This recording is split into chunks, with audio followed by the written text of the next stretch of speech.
Direito Constitucional, Poder Legislativo, Processo Legislativo e funções essenciais à Justiça. Poder Legislativo. Funções típicas, tradicionais e primárias, são a função de legislar e fiscalizar.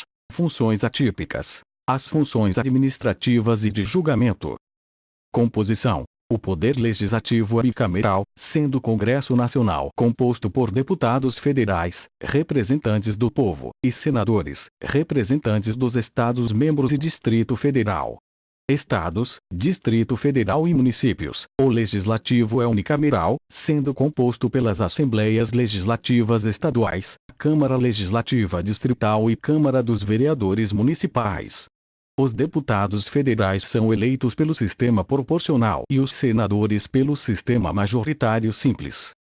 Na Câmara dos Deputados, haverá o mínimo de 8 e o máximo de 70 deputados por unidade da federação, totalizando 513 deputados. O mandato será de 4 anos. O número total de deputados será estabelecido por lei complementar, proporcionalmente à população, procedendo-se aos ajustes necessários, no ano anterior às eleições. Nas eleições de outubro de 2014, foram adotados os mesmos critérios aplicados nas eleições nacionais de 2010. No Senado Federal, haverá 3 senadores por unidade da federação, totalizando 81. O mandato será de 8 anos. Alternância no Senado de 4 em 4 anos, com eleições, ou para uma ou duas das 3 vagas. Atribuições da Câmara dos Deputados. Câmara dos Deputados, artigo 51, Constituição Federal. Atribuições do Senado Federal. Senado Federal, artigo 52, Constituição Federal.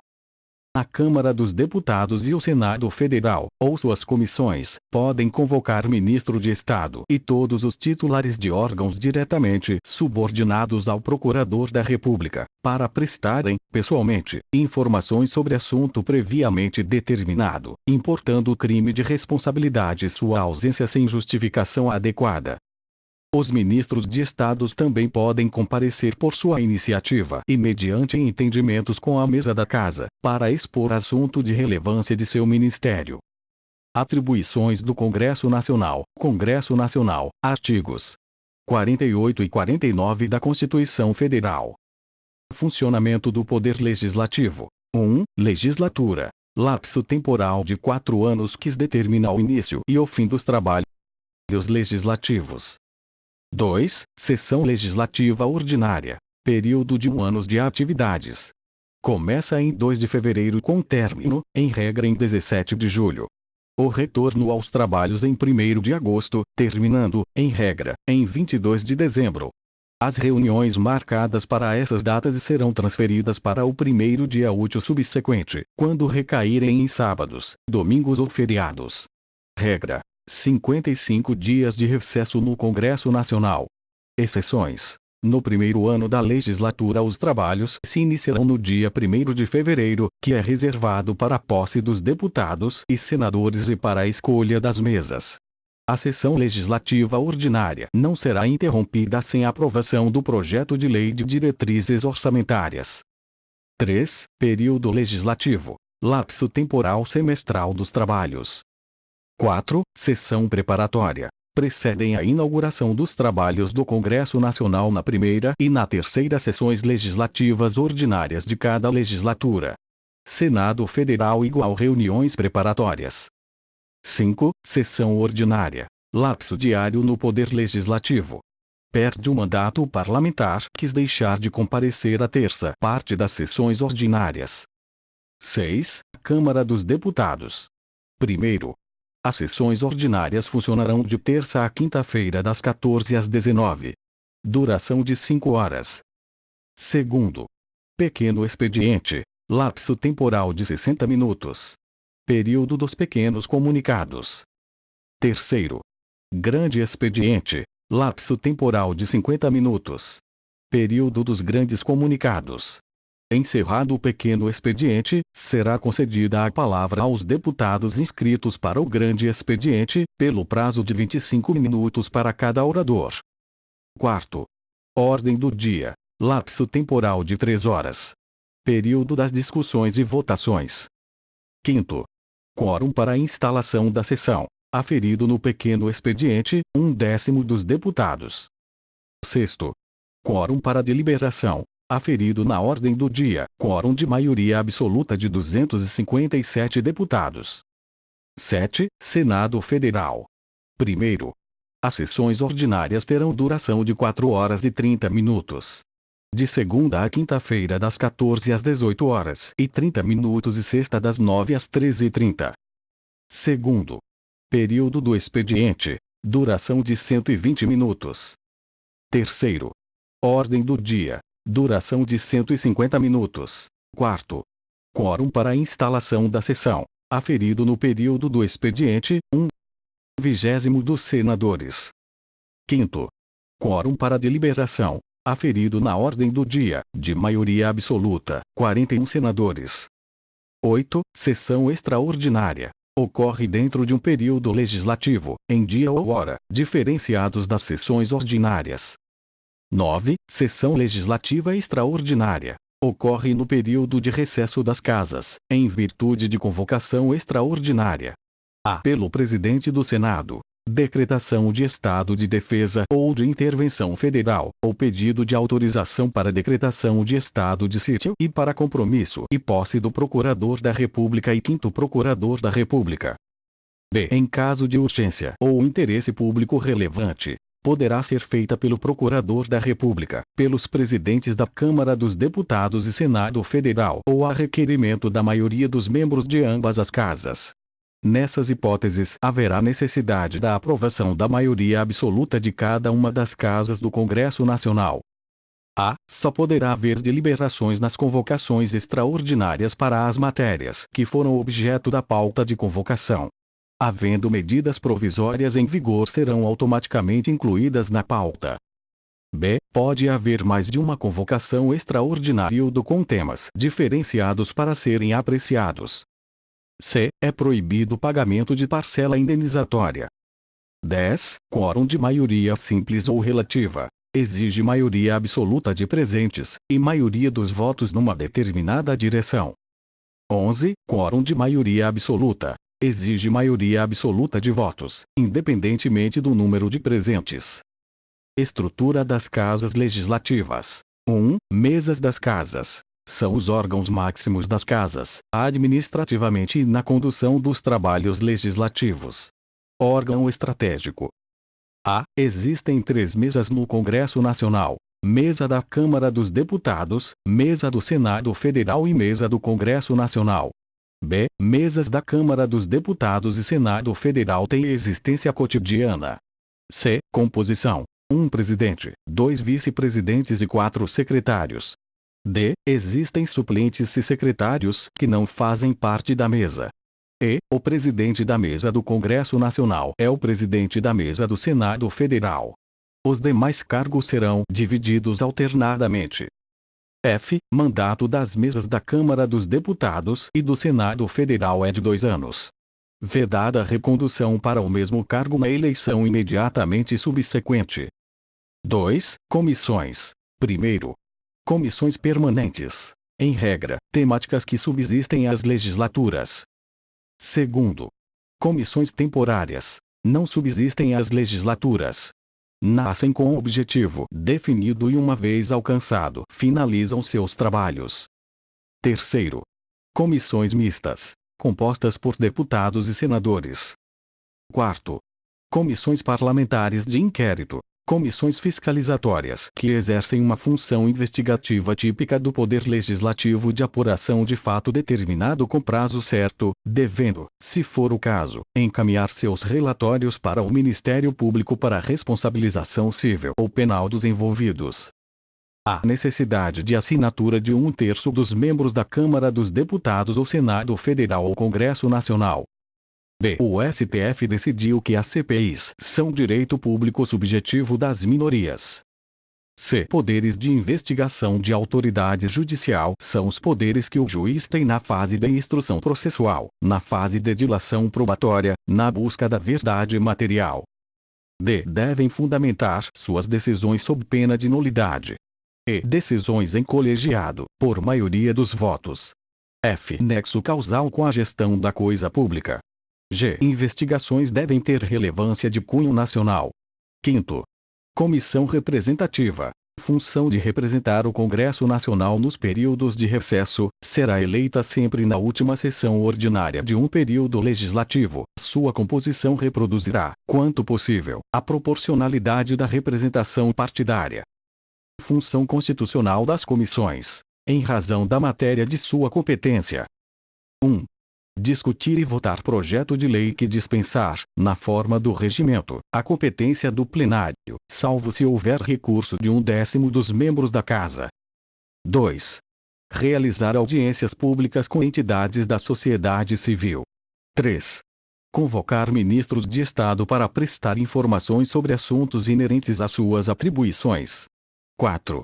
Receber petições, reclamações, representações ou queixas de qualquer pessoa contra atos ou omissões das autoridades ou entidades públicas. 5. Solicitar depoimento de qualquer autoridade ou cidadão. 6. Apreciar programas de obras, planos nacionais, regionais e setoriais de desenvolvimento e sobre eles emitir parecer. Processo legislativo. Processo legislativo, previsto na Constituição Federal a partir do artigo 59, disciplina a elaboração das normas que regem nosso ordenamento jurídico, como as emendas à Constituição, leis complementares, leis ordinárias, medidas provisórias e outras. 1. Conceito. Processo legislativo é o conjunto de normas constitucionais que disciplinam a elaboração dos atos normativos pelos órgãos competentes. A Constituição Federal, a partir do artigo 59, disciplina as normas que regem a elaboração de emendas constitucionais, leis complementares, leis ordinárias, leis delegadas, medidas provisórias, decretos legislativos e resoluções. A inobservância das normas do processo legislativo acarreta a inconstitucionalidade formal da lei ou ato normativo elaborado, ensejando o controle jurisdicional. Os parlamentares têm o direito subjetivo de participarem de um processo legislativo que respeite as regras constitucionais. Dessa forma, toda vez que um membro do Legislativo sentir-se ameaçado por um procedimento inconstitucional, poderá socorrer-se ao Poder Judiciário por meio de mandado de segurança, para assegurar o fiel cumprimento das normas constitucionais. 2. Processo legislativo das espécies normativas. 1. Lei ordinária. O procedimento de elaboração de uma lei ordinária denomina-se processo legislativo ordinário, sendo constituído por 3 fases. Primeira fase. Introdutória. A primeira fase cuida da iniciativa de lei, ou seja, de quem tem a atribuição de apresentar ao Poder Legislativo o projeto de lei. A iniciativa pode ser parlamentar quando a prerrogativa cabe a um membro do Congresso Nacional a apresentação do projeto de lei. Diz-se extraparlamentar quando a iniciativa é conferida ao chefe do Poder Executivo, aos tribunais superiores, ao Ministério Público e aos cidadãos. Iniciativa popular de lei. A iniciativa pode ser concorrente, ou seja, pertencer a vários legitimados de uma só vez, ou exclusiva, quando reservado a um determinado cargo ou órgão. A iniciativa popular de lei poderá ser exercida pela apresentação à Câmara dos Deputados de projeto de lei subscrito por, no mínimo, 1% do eleitorado nacional, distribuído pelo menos por 5 estados, com não menos de 0,3% dos eleitores de cada um deles. Artigo 61, parágrafo 2º, da Constituição Federal. Em regra, o projeto de lei deve ser apresentado na Câmara dos Deputados somente quando o projeto de lei for de autoria de um senador de uma comissão do Senado Federal e que ele deverá ser apresentado nesta última casa. Segunda fase. Constitutiva. Nessa fase, uma vez apresentado o projeto de lei ao Congresso Nacional, haverá ampla discussão e votação sobre a matéria nas 2 casas, Casa Iniciadora e Casa Revisora. Sendo aprovado o projeto de lei, ele seguirá para deliberação do Poder Executivo. A deliberação parlamentar. Ao chegar à Casa Iniciadora, o projeto de lei é submetido à Comissão de Constituição e Justiça, CCJ, e, se for o caso, de uma comissão temática para a apreciação de sua constitucionalidade e mérito. A CCJ deve analisar os aspectos constitucionais, legais, jurídicos, regimentais ou de técnicas legislativas dos projetos, havendo a possibilidade de emendas. É possível que a própria CCJ aprove o projeto de lei, quando o regimento interno dispensar a competência do plenário. É a chamada delegação interna corporis. Nesse caso, se os outros parlamentares não concordarem com a decisão da CCJ, poderão, por meio de 1/10 de todos os demais membros da Casa, assinar recurso visando a anulação da votação, que será analisado pelo plenário. Caso a CCJ apenas faça o juízo de admissibilidade para o plenário, este discutirá e votará o projeto de lei. A aprovação dependerá de maioria simples, ou seja, da maioria dos presentes, sendo que o quórum de instalação sempre será a maioria absoluta dos membros da Casa. Aprovado o projeto de lei pela Casa Iniciadora, ele seguirá à Casa Revisora. Na Casa Revisora, o projeto de lei será analisado pelas comissões, discutido e votado. Se o projeto de lei for aprovado na Casa Revisora nos mesmos moldes da Casa Iniciadora, seguirá para o Presidente da República.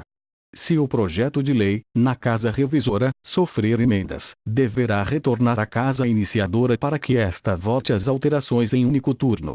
As emendas passarão pelas comissões e seguirão a votação, proibindo-se novas emendas. Se as emendas forem rejeitadas, o projeto de lei seguirá para a sanção ou veto se estas. Depois de aprovado, o projeto de lei seguirá para o autógrafo, que deverá retratar fielmente o projeto de lei aprovado pelo Congresso Nacional. Se na Casa Revisora o projeto de lei for rejeitado, a matéria nele constante somente poderá constituir objeto de novo projeto, na mesma sessão legislativa, mediante proposta da maioria absoluta dos membros de qualquer das casas do Congresso Nacional. Artigo 67, Constituição Federal. Não há prazo para que o Poder Legislativo conclua o processo legislativo ordinário. Contudo, o artigo 64, parágrafo 1º, Constituição Federal, prevê que o Presidente da República tem a faculdade de solicitar urgência para a apreciação de projeto de lei de sua iniciativa, privativa ou concorrente. Trata-se do chamado regime de urgência constitucional ou processo legislativo sumário, quando cada uma das casas legislativas terá o prazo de 45 dias, sucessivamente, para a apreciação do projeto de lei e 10 dias para a apreciação de eventual emenda, perfazendo, assim, um total de 100 dias. No processo legislativo sumário, caso a Câmara dos Deputados e o Senado Federal não se manifestarem sobre a proposição, cada qual sucessivamente, em até 45 dias, sobrestar-se-ão todas as demais deliberações legislativas da respectiva Casa, com exceção das que tenha prazo constitucional determinado, até que se ultime a votação. Artigo 64, parágrafo 2º, Constituição Federal. B. Deliberação executiva. Aprovado pelo Congresso Nacional, o projeto de lei segue ao Presidente da República, que poderá vetá-lo ou sancioná-lo. A sanção é a aquiescência do Presidente da República aos termos de um projeto de lei aprovado pelo Congresso Nacional. Pode ser expressa ou tácita, quando o Presidente não se manifestar em 15 dias úteis. Também pode ser total ou parcial. Veto é a manifestação de discordância da Presidente da República com o projeto de lei aprovado pelo Congresso Nacional por motivos de inconstitucionalidade, veto jurídico, ou de interesse público, veto político. O veto só poderá ser expresso, uma vez que o silêncio importa em sanção. Pode ser total ou parcial, mas sempre motivado. Havendo veto, o projeto de lei retornará ao Poder Legislativo para que seja discutido. O veto poderá ser afastado pela maioria absoluta dos deputados e senadores, em escrutínio secreto, em sessão conjunta do Congresso Nacional. O mesmo ocorrerá se houver sanção parcial, sendo que somente o texto vetado voltará ao Congresso, devendo a parte sancionada ser promulgada em 48 horas. Terceira fase. Complementar. A fase complementar abrange a promulgação e a publicação da lei, dando-lhe executoriedade e notoriedade. O projeto de lei torna-se lei com a sanção do Presidente da República, ou com a derrubada do veto pelo Congresso Nacional. Em regra, a promulgação é feita, em 48 horas, pelo Presidente da República, mesmo nos casos em que seu veto tenha sido derrubado pelo Congresso Nacional. Caso o Presidente da República não observe o referido prazo, a competência é transferida ao Presidente do Senado Federal e ao seu vice, sucessivamente, em igual período. Artigo 66. Parágrafo 7º. Constituição Federal. Após a promulgação, o texto de lei segue para a publicação no Diário Oficial, para que se torne de conhecimento público a existência de seu conteúdo. A publicação também cabe ao Presidente da República. Publicada a lei, esta entrará em vigor, em regra, em todo o território nacional, em 45 dias, e, nos estados estrangeiros, 3 meses depois, salvo disposição diversa. Esse lapso temporal é chamado de vacatio legis. Segundo, emenda constitucional. O procedimento de elaboração de uma emenda constitucional mostra-se mais dificultoso em relação à lei ordinária, tendo em vista que nossa Constituição Federal é considerada rígida. Vejamos suas fases. Primeira fase. Introdutória. A primeira fase cuida da iniciativa de lei, ou seja, de quem tem a atribuição de apresentar ao Poder Legislativo o projeto de lei. A iniciativa é privativa e concorrente, ou seja, só poderá propor emenda à Constituição as pessoas elencadas pela própria Carta Magna. Assim, de acordo com o artigo 60 da Constituição Federal, a Constituição poderá ser emendada mediante proposta, primeiro, de 1/3, no mínimo, dos membros da Câmara dos Deputados ou do Senado Federal, segundo, do Presidente da República, terceiro, de mais da metade das Assembleias Legislativas das unidades da Federação, manifestando-se, cada uma delas, pela maioria relativa de seus membros. Dispõe o artigo 212, do Regimento Interno do Senado, que a tramitação de emenda constitucional deverá iniciar-se na Câmara, salvo quando proposta por no mínimo 1/3 dos membros do Senado Federal ou se proposta por mais da metade das Assembleias Legislativas das unidades da Federação, quando deverá iniciar-se no Senado Federal. Segunda fase. Constitutiva. Nessa fase, uma vez apresentado o projeto de lei ao Congresso Nacional, haverá ampla discussão e votação sobre a matéria nas duas casas, Casa Iniciadora e Casa Revisora. A deliberação parlamentar. Ao chegar à Câmara dos Deputados, Casa Iniciadora, o projeto de lei é submetido à Comissão de Constituição e Justiça, CCJ, e, se for o caso, de uma comissão temática para a apreciação de sua constitucionalidade e mérito. A CCJ deve analisar os aspectos constitucionais, legais, jurídicos, regimentais ou de técnicas legislativas dos projetos, havendo a possibilidade de emendas. Após parecer da CCJ, o projeto de emenda é remetido ao plenário, que discutirá e votará. A aprovação dependerá de quórum qualificado, ou seja, de 3/5 dos votos dos respectivos membros da Casa, sendo que o quórum de instalação sempre será a maioria absoluta dos membros da Casa, em 2 turnos, com interstício de 5 sessões. Após a aprovação em 2 turnos na Câmara dos Deputados, a proposta de emenda à Constituição será encaminhada ao Senado Federal, onde haverá discussão e a aprovação dependerá do mesmo quórum qualificado de 3/5 dos votos dos respectivos membros da Casa, sendo que o quórum de instalação sempre será a maioria absoluta dos membros da Casa, em 2 turnos, com interstício de 5 sessões. Depois da votação do Senado Federal, a PEC retorna à Câmara dos Deputados com as emendas do Senado, onde haverá votação na mesma tramitação dos parágrafos anteriores. Quando ultimada na Câmara a aprovação da proposta, será o fato comunicado ao presidente do Senado e convocada a sessão para promulgação da emenda. B. Não há deliberação executiva. Diferentemente do que ocorre com a lei ordinária e a complementar, a emenda constitucional não é submetida à apreciação do chefe do Poder Executivo. Se o projeto de emenda constitucional for rejeitado ou prejudicado, a matéria nele constante não poderá ser objeto de novo projeto de emenda constitucional na mesma sessão legislativa. Artigo 60, parágrafo 5º, Constituição Federal. Terceira fase. Complementar. A fase complementar abrange a promulgação e a publicação da emenda, dando-lhe executoriedade e notoriedade. A promulgação será realizada conjuntamente pela mesa da Câmara dos Deputados e pela mesa do Senado Federal, com seu respectivo número de ordem. A publicação, apesar do silêncio da Constituição Federal, deverá ser realizada pelo Congresso Nacional. Observações. As emendas constitucionais sofrem algumas limitações devido ao caráter rígido da Constituição Federal. Dessa forma, temos limitações circunstanciais, A Constituição Federal não poderá ser emendada na vigência de intervenção federal, estado de sítio e estado de defesa. Limitações procedimentais ou formais. São limitações que se referem ao processo legislativo relativo às alterações à Constituição Federal.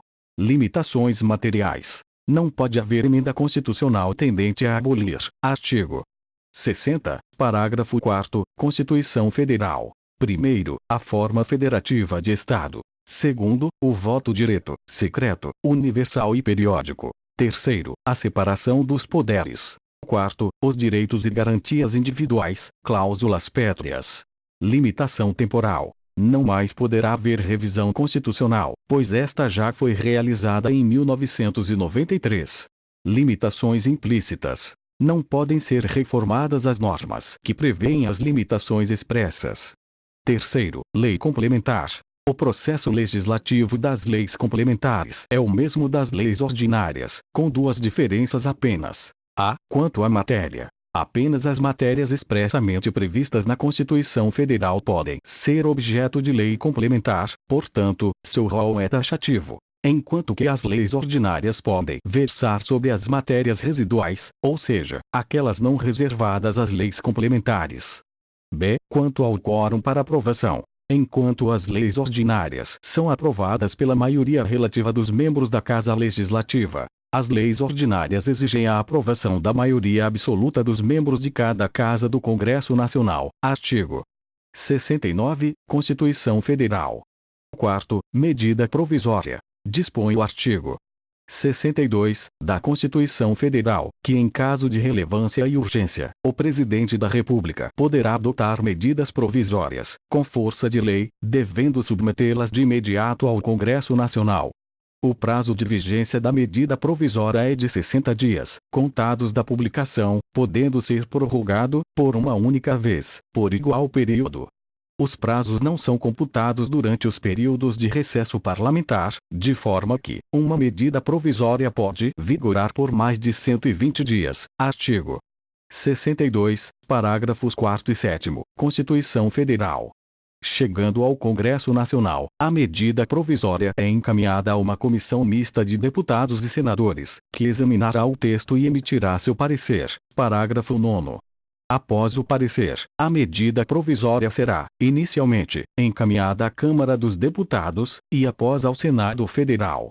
Se a medida provisória não for apreciada em até 45 dias contados de sua publicação, entrará em regime de urgência, subsequentemente, em cada uma das casas do Congresso Nacional, ficando sobrestadas, até que se ultime a votação, todas as demais deliberações legislativas da casa em que estiver tramitando. Parágrafo 6º. Aprovada a medida provisória, sem alteração de mérito, será o seu texto promulgado pelo presidente da mesa do Congresso Nacional. Caso haja emendas, o projeto de lei de conversão apreciado por uma das casas deverá ser apreciado pela outra, posteriormente, será levado à apreciação do presidente da República para sancionar ou vetar a lei de conversão, e, em caso de sanção ou derrubada do veto, promulgação e publicação pelo próprio presidente da República. Aprovado o projeto de lei de conversão, alterando o texto original da medida provisória, esta manter-se-á integralmente em vigor até que seja sancionado ou vetado o projeto. Caso a medida provisória seja expressamente rejeitada pelo Legislativo, ela perderá seus efeitos retroativamente, cabendo ao Congresso Nacional disciplinar as relações jurídicas dela decorrentes, no prazo de 60 dias. Parágrafo 3º. Se o Congresso Nacional não editar o decreto legislativo em 60 dias, a medida provisória continuará regendo as relações jurídicas decorrentes de atos praticados durante sua vigência. Parágrafo 11. Será vedada a reedição, na mesma sessão legislativa, de medida provisória que tenha sido rejeitada ou que tenha perdido sua eficácia por decurso de prazo. Parágrafo 10.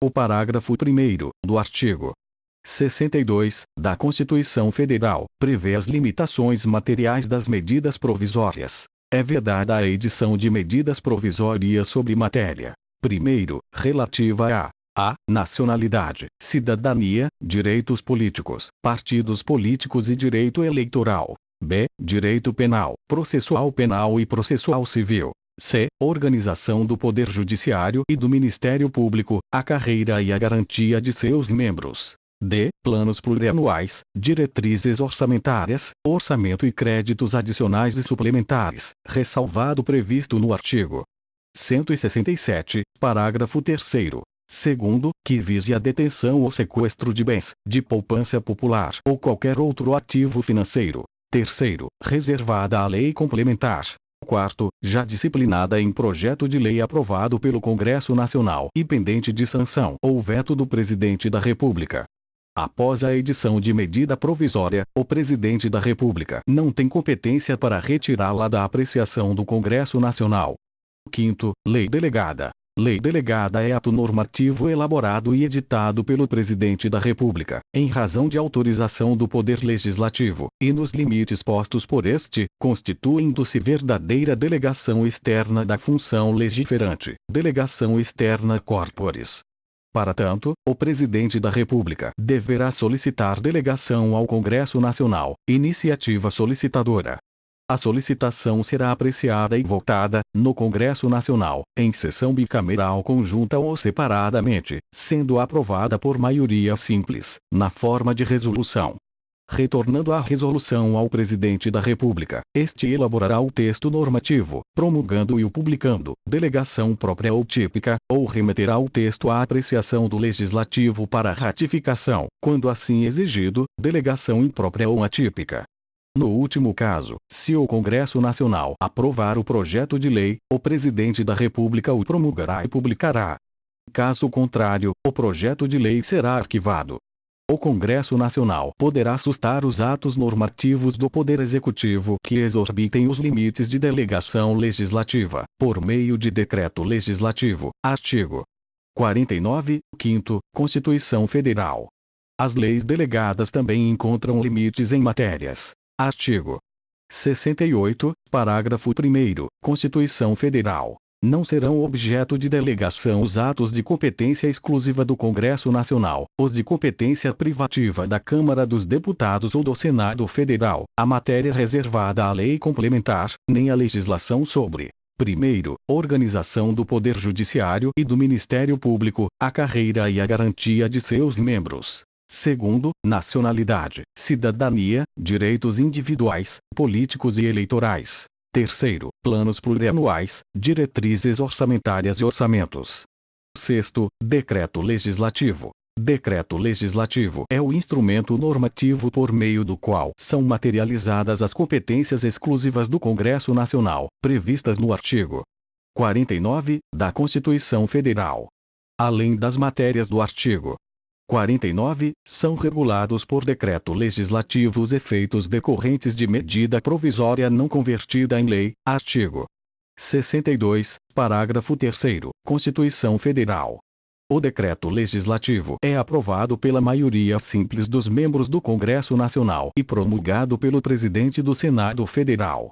7. Resolução. Resolução é o instrumento normativo destinado à regulamentação das matérias de competência da Câmara dos Deputados, artigo 51 da Constituição Federal, do Senado Federal, artigo 52 da Constituição Federal, ou do Congresso Nacional, artigo 68, parágrafo 2º, Constituição Federal.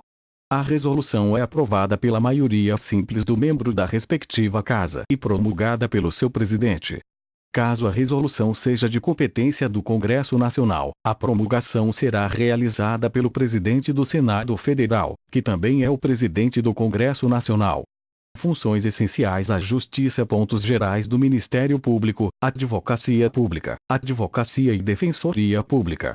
As atividades profissionais abaixo aludidas estão institucionalizadas pela Constituição Federal e são denominadas funções públicas.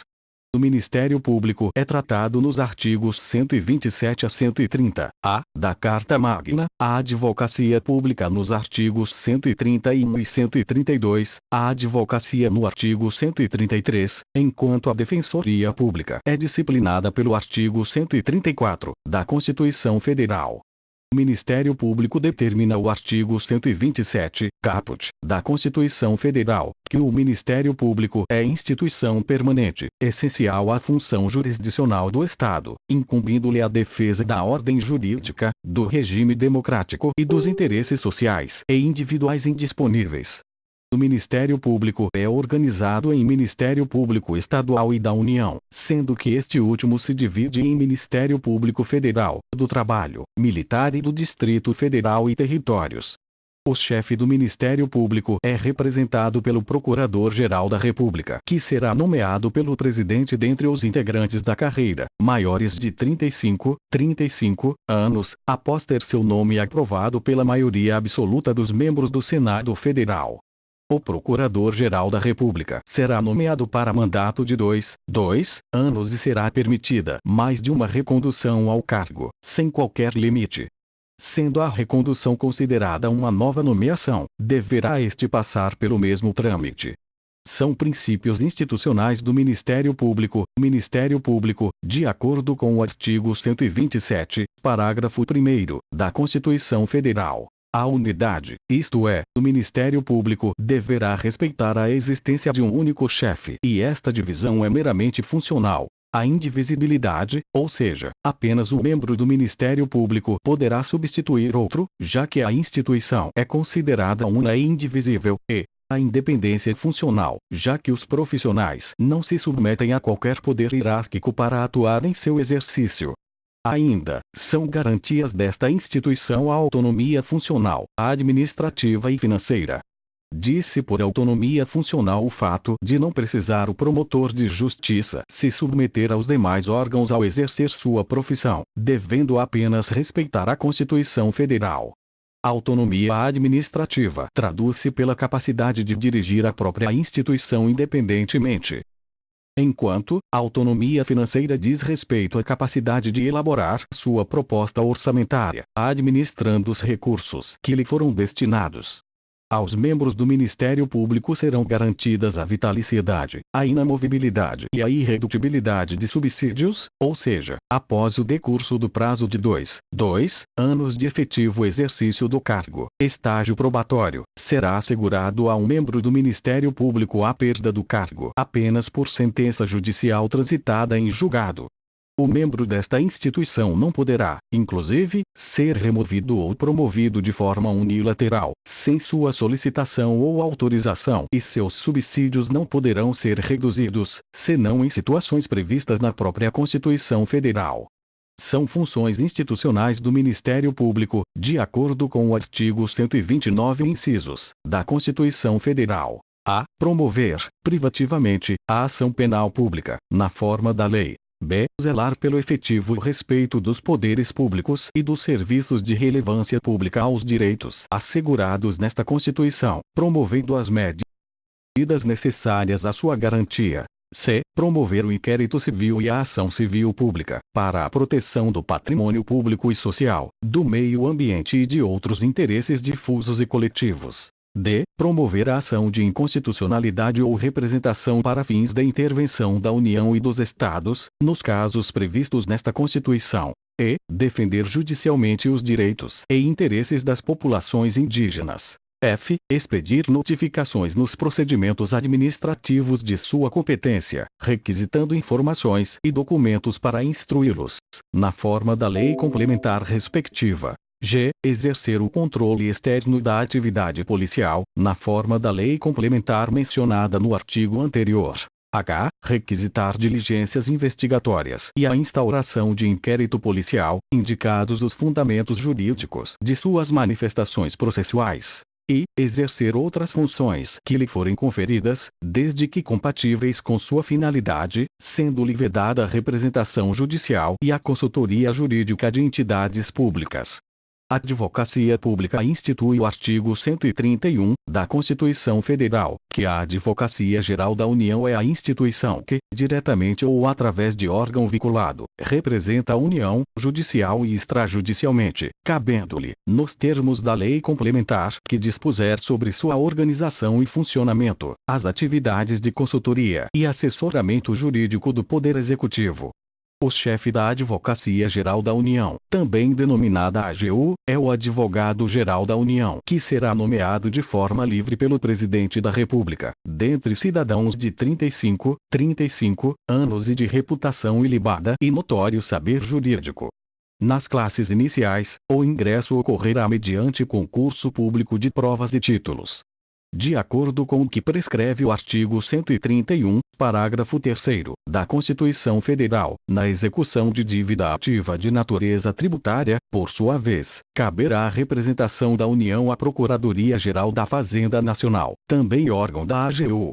Ainda, a consultoria jurídica e a representação judicial das unidades federativas serão exercidas, respectivamente, pelos procuradores dos estados e do Distrito Federal, sendo que o ingresso também dependerá de concurso público de provas e títulos, com auxílio da Ordem dos Advogados do Brasil em todas as fases. O chefe desta instituição será obrigatoriamente membro integrante da carreira. Será assegurada a estabilidade aos membros da advocacia pública assim que completado 3 anos de efetivo exercício, por meio de avaliação de desempenho processada pelo próprio órgão, após relatório circunstanciado das corregedorias. A advocacia prescreve o artigo 133, da Constituição Federal, que o advogado é indispensável à administração da justiça, sendo inviolável por seus atos e manifestações no exercício da profissão, nos limites da lei. Deste artigo, nota-se a existência de dois princípios, sendo estes: da indispensabilidade do advogado, que não é absoluta para impetrar habeas corpus, por exemplo, e da imunidade do advogado, devendo respeitar os limites previstos em lei. São requisitos para a inscrição na Ordem dos Advogados do Brasil: a. Ter capacidade civil. b. Idoneidade moral. c. Aprovação em exame da Ordem. d. Diploma ou certidão de conclusão de graduação em Direito, obtido em instituição de ensino autorizada e credenciada oficialmente. E. Título de eleitor e quitação com serviço militar, caso seja o candidato brasileiro. F. Não exercer atividade incompatível com a advocacia. G. Prestar compromisso perante o Conselho. Defensoria Pública preleciona o artigo 5º, inciso 74, da Constituição Federal, que o Estado prestará assistência jurídica integral e gratuita aos que comprovarem insuficiência de recursos. O direito em questão torna-se operacional por meio da Defensoria Pública que corresponde, de acordo com o artigo 134, da Constituição Federal, a Defensoria Pública é instituição permanente, essencial à função jurisdicional do Estado, incumbindo-lhe, como expressão e instrumento do regime democrático, fundamentalmente, a orientação jurídica, a promoção dos direitos humanos e a defesa, em todos os graus, judicial e extrajudicial, dos direitos individuais e coletivos, de forma integral e gratuita, aos necessitados, na forma do inciso 74 do artigo 5º desta Constituição Federal. A Defensoria será regulada pela Lei Complementar 80/94, com nova redação dada pela Lei Complementar 132/09, que determina que esta instituição abrange a Defensoria Pública da União, do Distrito Federal e territórios e dos estados. Estabelece o artigo 24, inciso 13, da Carta Magna, que compete à União, aos Estados e ao Distrito Federal legislar concorrentemente sobre 13. Assistência jurídica e defensoria pública. Ainda, determina o artigo 14, da Lei Complementar 80/94, que a Defensoria Pública da União atuará nos Estados, no Distrito Federal e nos territórios, junto às Justiças Federal, do Trabalho, Eleitoral, Militar, Tribunais Superiores e instâncias administrativas da União.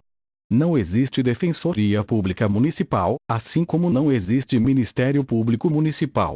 Existem apenas núcleos regionais para atender todos os necessitados. Fonte: Direitonet.